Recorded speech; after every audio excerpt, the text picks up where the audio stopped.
The movie begins by showing an old priest flying towards the Rocky Mountains above the sky where the gods of the sky are buried. The old priest, a guardian of the god's tomb, had come to this place because one of the gods would be resurrected that day. That god was one of the gods who had died in the heavenly war between the gods and the demons of hell. Not long after, a young man named Chen Nan, the celestial god's reincarnation, rose from the ground. He looked confused and didn't know who he really was because all the memories of every god reincarnated into a human had been erased. The old man guarding the tomb then attacked Chen Nan and said that over time he would slowly come back to remember and realize who his true identity was. After that, the old man guarding the tomb kicked him, throwing him from the sky and falling into the earth. When Chen Nan fell to the earth, Chen Nan fell into a river where a princess named Zuyu was bathing and cleaning her hair. Princess Zuyu looked surprised to see him, who appeared out of nowhere. She immediately shouted for help from the guards. She then ordered the guards to arrest Chen Nan and bring him to the kingdom to be thrown in a dungeon. On the other hand, a young man who was a prisoner of the royal prison seemed to be being treated by a prison guard girl named Nalan Ruo Shui. The young man named Zilong was annoyed that he had just been beaten by another inmate in the dungeon cell. While Nalan was busy treating Zilong's leg wound, the other prisoners seemed to be giving each other codes to start carrying out their plans. It turned out that the prisoners had intended to escape from the royal dungeon that day because they assumed that they had been held unjustly.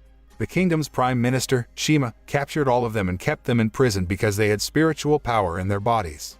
After confirming that the situation was safe, the prisoners began to take the weapons they had hidden behind the straw and attacked the prison guards. Nalan and Zilong decided to leave before the prisoners found them and attacked them all. They escaped through a secret passage where all the walls are plastered with spell paper. But when Zilong touched the spell paper, his hand suddenly reacted and emitted magic power. It turned out that the spell paper was magically created by a royal advisor named Suan Zhu to absorb magic power from other people. Fortunately, Nalan immediately pulled Zilong from the place and led him to run to another road, which made them have to face the prisoners who were rebelling. The prisoners immediately surrounded Nalan and intended to kill her so that the fight between them could not be avoided anymore. Nalan tries to fight against the prisoners alone while protecting her maid, but she fails to protect the servant girl and is almost killed by the prisoners. Luckily, Shima came to that place and saved Nalan from the attacks of the rebellious prisoners. After he sucked the spiritual power from the prisoners, he immediately attacked the remaining prisoners until they all lay helpless. Finally, the situation was conducive, and the prisoners were again taken to their respective detention cells, including Zilong. Back to Chen Nan, who was brought by the guards to the kingdom with Princess Zuyu. On the way to the royal palace, her bodyguard was suddenly attacked by a group of masked bandits who intended to seize the golden bow that she had brought. Chen Nan then took the initiative to fight against the bandits and protect Princess Zuyu, who had been captured by one of the bandits. Even though his hands were still bound by chains, he was able to beat the bandits with his kick. After Chen Nan managed to untie the chains in his hands, he attacked the bandits with a golden bow that miraculously reacted with his spiritual power. After successfully repelling the bandits, Chen Nan suddenly fell unconscious because he was still not used to the immense power in the golden arc from the heavenly world. In the evening, when Princess Zuyu and her bodyguard arrived at the palace with Chen Nan, Nalan came over to Princess Zuyu and greeted her. Soon afterward, Nalan asked what made Princess Zuyu go so long from the royal palace and travel such a long distance. She replied that she had to take the golden bow passed down by the sky god to treat the king, who was currently seriously ill. At the same time, Chen Nan, who had woken up, seemed to recognize Nalan's face and called her Yusin, his lover's name, when he was still in the Sky Palace. Apparently, Nalan had the exact same face as Yusin, who had disappeared 10,000 years ago when Chen Nan was still serving as one of the war gods in the Sky Palace. While Princess Zuyu was chatting with Nalan, Chen Nan suddenly disappeared from the palanquin and moved to the room where the golden bow was kept. After Princess Zuyu realized that Chen Nan had disappeared, she immediately ordered the guards to find him and transferred him to the dungeon. On the other hand, Chen Nan was still trying to escape the mysterious energy on the golden arc because it was constantly pulling and forcing him to hold on to it. At the same time, a strange reaction occurred to the king every time Chen Nan touched the golden bow. The king automatically recovered from his illness when Chen Nan held the golden bow, but the king fell ill again when he let go of the golden bow. Then when Princess Zuyu took the golden bow so that her father could touch it, the golden bow suddenly floated up and returned to Chen Nan, who was hiding. When he realized that the golden bow had ties to Chen Nan, the king ordered the guards to take him to the medical department. On the other hand, Prime Minister Shima received a report from his son, Linkong, that he had failed to steal the golden bow from Princess Zuyu.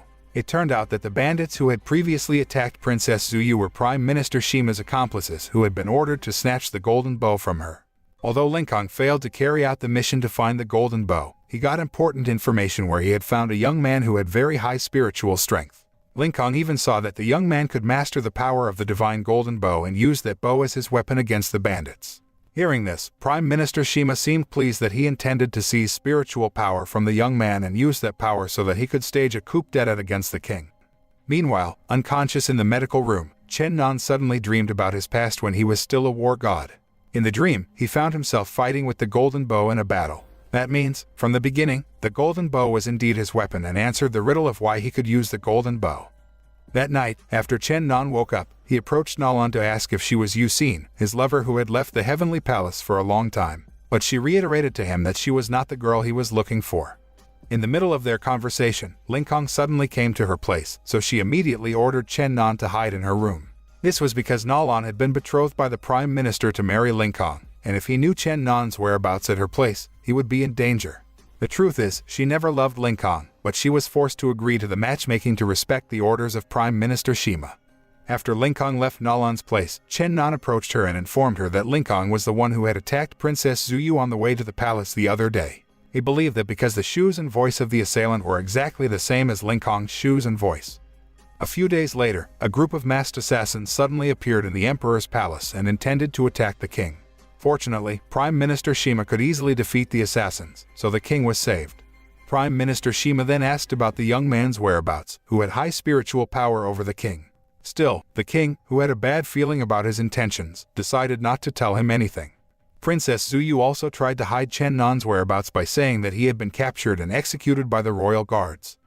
In the evening, Prime Minister Shima summoned Nalan to his place to inquire about Chen Nan's whereabouts. However, she also pretended she didn't know anything and withheld information about his whereabouts.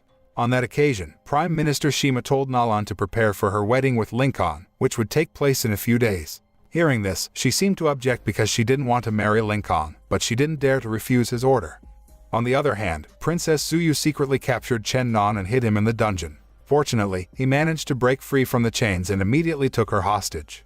The prison guards reported the incident to Prime Minister Shima so that he finally found out where Chen Nan was. Prime Minister Shima then ordered the prison guards to put Chen Nan in a holding cell so he could not escape again.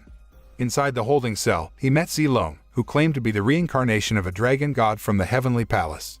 Zilong knew that Chen Nan was a god because he had been in the army under Chen Nan. A few days later, when Nalan and Linkong's wedding day arrived, she couldn't stop thinking about Chen Nan's safety. Therefore, she decided to secretly release Chen Nan and Zilong without Prime Minister Shima knowing so that they could escape. After successfully escaping from the royal prison, Chen Nan was astonished by Nalan's strange-looking attitude. Zilong told him that today was her wedding day with Linkong. Hearing that, he ran to meet her. After arriving at the royal palace, Chen Nan immediately created a commotion to stop the marriage between Nalan and Linkong. Linkong, who did not accept his actions, attacked him, causing a fight between them. After a fairly fierce fight, Linkong was killed, so the marriage was cancelled. The next day, Nalan showed Chen Nan a secret book that had been hidden by Prime Minister Shima. In the secret book, it was written that he was planning to gather as much spiritual power as possible to evolve into an immortal being. That was also why he had often arrested people with spiritual powers and imprisoned them in dungeons. On the other hand, Prime Minister Shima came to see the royal advisor, Teacher Suanzu, to ask for help so that Linkong could be resurrected from the dead. It turned out that during this time, he learned much about spiritual power from Suanzu and ordered Prime Minister Shima to gather spiritual power from other people. After hearing Prime Minister Shima's plea, Suanzu killed him instead of helping him by absorbing all the spiritual power from him to his body. Not long after, Chen Nan, Nalan, and Zilong also came to Suanzu's place because they had learned of his evil plan. He intends to take all the spiritual power of all kingdom members during the blessing ceremony, which will be held in a few days. Chen Nan knew that Suanzu had deliberately done all that so that he could become a god and live eternally in this world. However, Chen Nan, Nalan, and Zilong would not allow that, so they immediately fought against him. Unfortunately, Suanzu could easily defeat the three of them with his spiritual power over the years. In the evening, Suanzu went to meet the king and asked him to hold a blessing ceremony with the entire royal family. The king, who knew nothing about his evil plan, immediately agreed to it. This could happen because Suanzu had previously lied to the king that the blessing ceremony could cure his illness. The next day, Princess Zuyu and other royal members gathered in the open hall to carry out the blessing ceremony. When all the royal members were ready, Suanzu immediately carried out his plan by absorbing all of their spiritual power. However, the execution was thwarted by Chen Nan and Zilong, who had recovered from being defeated by Suanzu. Zilong transformed into a giant dragon to help Chen Nan defeat him. Not only that, but Chen Nan had also succeeded in obtaining his divine power from the golden bow he had summoned and immediately used the golden bow as a weapon to defeat Suanzu. After successfully killing Suanzu, all kingdom members, including the king and Princess Zuyu, rose again and regained their spiritual power. Finally, Chen Nan's mission to find his true self and strength has been accomplished. The film ends. The moral that can be learned from this film is, don't easily trust people who we think are good, because sometimes, the people closest to us can also betray and hurt us from behind.